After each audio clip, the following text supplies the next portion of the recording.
So my name is Lynne Reader. I'm the National Lead of the Australian Compassion Council, and I'm pleased to be here today and welcome the musician Fyerfly to this conversation as part of the 2022 National Day of Compassion, where our theme is deep listening. Fyerfly is a classically trained multi-instrumentalist, strongly influenced by orchestral composers, jazz, blues, along with some grunge and alternate rock. She began writing from a very early age, capturing her thoughts throughout her life, and returned to her music after a long career as a designer. So welcome, Fyerfly. Thanks for having me, Lynne. So in a recent podcast, I saw that you wrote that we've all come from different backgrounds, different experiences, different hurts, different wins, and that we've each got our own valid perspective. So I was just wanting to ask you, how does that understanding, or how does using that understanding as our starting point assist us when listening to each other? I think that by remembering that we've all come from a different mix of our own experiences, that each listening experience is an opportunity to learn. And I think that when we're learning, we pay more attention. So I think that it's an opportunity to understand each other better and understand ourselves better by listening and interpreting their story through our story. And that's all everything is an interpretation. So I think that if we can all remember that we don't all come from the same package, that it just helps open up those channels to listen, hopefully. Yes, yeah. Well, you also noted that, in talking about that differences, that we actually need to remember how to respect and love one another for our differences. And that valuing of ourselves is really important, as you were just saying. So would you say that respect and valuing the other is the basis of deep listening? Absolutely. It's key. If you don't value someone's opinion, it's highly unlikely you're going to be open to listening to it. And if you don't respect someone, it's also highly unlikely that you're going to be open to listening to their opinion. So yeah, they're crucial. If there's any hope of deep listening, without them, there's no point. It's just not going to happen. But if you come from an open heart and your energy is raised and you're modeling peace and love and kindness and justice and understanding, I think this allows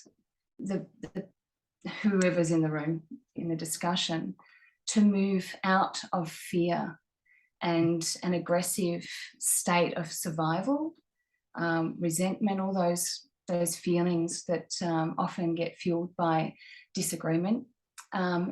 If it helps to disarm, I think, and to, I guess, model the safe, secure space that their opinion is going to be valued and appreciated. I think it helps the feeling of wholeness and connectedness to be the example.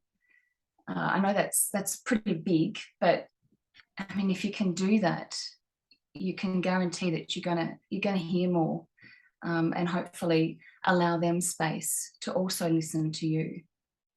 Yeah, hopefully. Yes, yeah. No, it's a great starting point. And I like your idea of being the model as well, because if enough of us do that, then that's a really important way of spreading that listening across difference. Yeah. Yeah.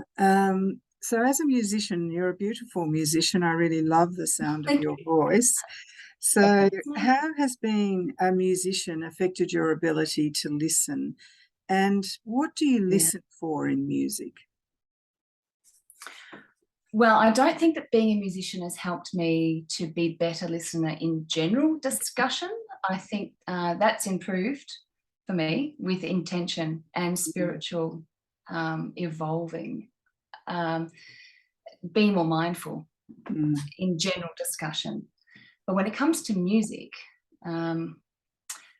I I believe that music is a language that is felt. And as a songwriter, when I write, I'm seeking to understand something that I've experienced. So when I'm listening to other musicians, other songs, I'm seeking to understand, I'm hearing and I'm feeling the story or message that's being shared. So I think as a musician, I'm probably a much better listener. It's not much better, but probably a much more natural listener to music than general discussion. I have to be mindful, and I know that if I've let the world get crazy and I'm not paying attention, then the message will not be heard. But with music, it's the same thing, I guess. If you're not paying attention, you want to pause and you go back and you want to listen to it. But it's much more natural for me as a muso to hear other musos' stories. So, well, I suppose there are things in music like the beats and the rhythm and the spaces between the notes. All those things sort of help us, to guide us to listen that more deeply, because there's a bit of structure in it, isn't there? And the beautiful thing about music is that there's not always, but generally speaking, there's a group of musicians. So it's not just the songwriter. The singer might not be the songwriter. I am the singer-songwriter, but others may not be. So it could be, whoever's written the lyrics, the singer, all of the band members, they're all saying their own story. They're all contributing to how that is understood. So that's what's amazing and beautiful about that language. It's not the only language of art and creativity, but it's one I understand. Yes, that's right. Yeah, no, excellent. And so just to finish then, on this National Day of Compassion, what is your suggestion for how we can open ourselves in order to more deeply listen to the music in each other? I mean, is there music in the other, to start? Yeah, well, I guess going back to the last question, is we're all writing a story. We're all saying a story, and there's always more underlying than just the words. There's like the feeling and like you're saying yourself, the rhythm.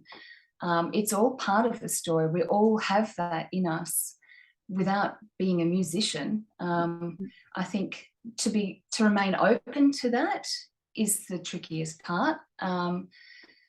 But for my answer to that question, and it'll be different for other people, but I find that the act of gratitude, being grateful, is the first step for me. And that there's a little bit of an explanation there. So to be grateful for, it doesn't matter if you've got lots of riches and things, or you've got not much at all. It's about being grateful for what you've got and what you see and what you love. So it might be the $10 that's in your pocket, or the warm breeze, the gentle breeze that we had the other day. My daughter instantly said, "Oh, this is beautiful." So pleased that she grasped that. The way the light falls through the leaves, the roof over our heads. It can be the most basic things, but if we can write those things down daily and meditate on them. To look at each of those items and to think about that, whatever that one item is, until you feel the joy and the love and the gratitude for that thing, for that $10 in your pocket.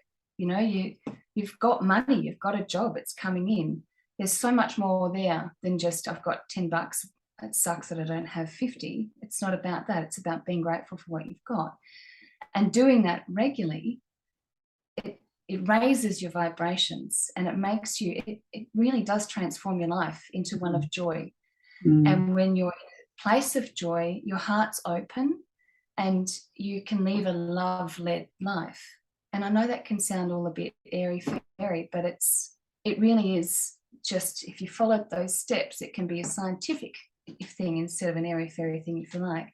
But it really does help you to remain in a loving, caring space. And when you're caring, you're not resentful, you're not insecure. You actually understand where people are coming from.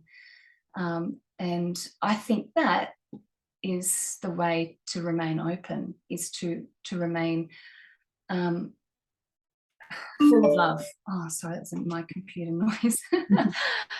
So if you can do that, then all the rest should be easy.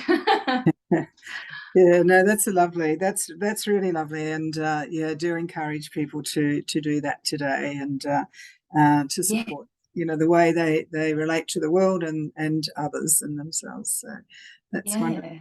Yeah. So thank you so much, Fyerfly. That's been wonderful for your contribution to the National Day of Compassion, and